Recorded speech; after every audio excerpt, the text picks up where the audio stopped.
You're sure this guy's a Christian? Yeah, I think so. Truth.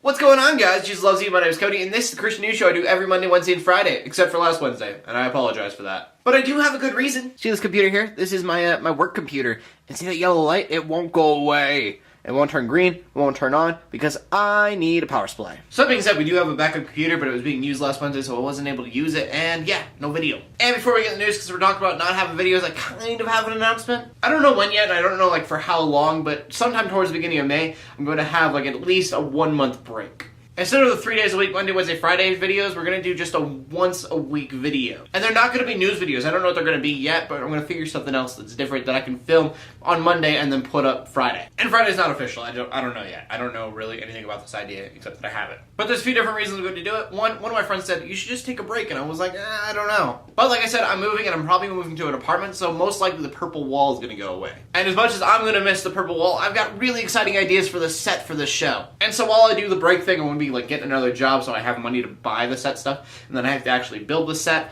And then agapegeeks.com is a new website I'm trying to build. It's not up yet. It's hopefully going to be my new clothing website, but I want to get it up before I start doing the news videos again. So again, it'll happen sometime in May. I'll let you guys know more when I know more, and from that we go on to the first story of the day. And the first story of the day is a prayer request to a guy who's having the worst week. So, Monday night, nothing going on that's out of the ordinary. Him and his wife are at home, and she's wearing a flannel gown. And I don't know what it is about flannel gowns, but every time I hear them in a news story, they're related to fire. And this news story is no different because she was too close to a space heater and her flannel gown set ablaze. After suffering second-degree burns, she finally got the flannel gown off of her, and she threw it on the dresser. They then left the gown on the dresser and rushed to the hospital to give her medical attention. And while Pastor Michael Stewart's wife was getting treated for second-degree burns, he got a phone call from his neighbor. And the neighbor was like, hey, your house is like on fire and it's half burnt down. I don't think they're gonna save it. And because a Sunday is nothing without a cherry on top, the next day a tornado ran through the neighborhood and it tore down his church. So yeah, prayers out to this guy. I mean, his wife is in the hospital with second-degree burns,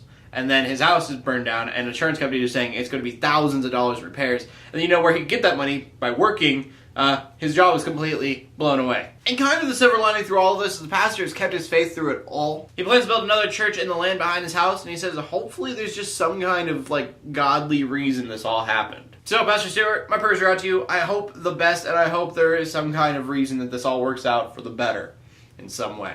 And then in Nashville, I didn't even know this was a thing, but the National Religious Broadcasters Convention happened. And even as I hear that, I think of something that's kind of small, but this was actually kind of a pretty big deal. Like, faces for the social media giants were there. Google, Twitter, and Facebook. And the really cool part about that is they were encouraging Christians to use their social media. Not that I think they'd go to the convention and say, don't use our social media, but I'm surprised that they would go to something religious like that at all. And it wasn't like, hey, you should use our stuff. It was like, hey, we have facts to say that using our stuff will work and it will help you a lot. Twitter kind of being the big one saying, hey, the religious leaders need to use our site. They said that like the big religious leaders, if they post a Bible verse, that probably gets retweeted way more than Justin Bieber or Lady Gaga saying something. So it's cool to see Christianity making such a big impact in the social media world, but it's also awesome to see social media supporting that impact. And then the final story of the day is something that I didn't think was going to be a big deal at all, but it just seems to keep getting bigger and bigger. Recently, a group called American Atheists put up billboards in Texas with the face of politicians, and then they quoted something about God, and then the billboard said, go godless. One of the politicians, Sarah Palin, got angry because the American Atheists misquoted her. Billboard reads, we should create law based on the God of the Bible. And Sarah Palin's like, that's not what I said.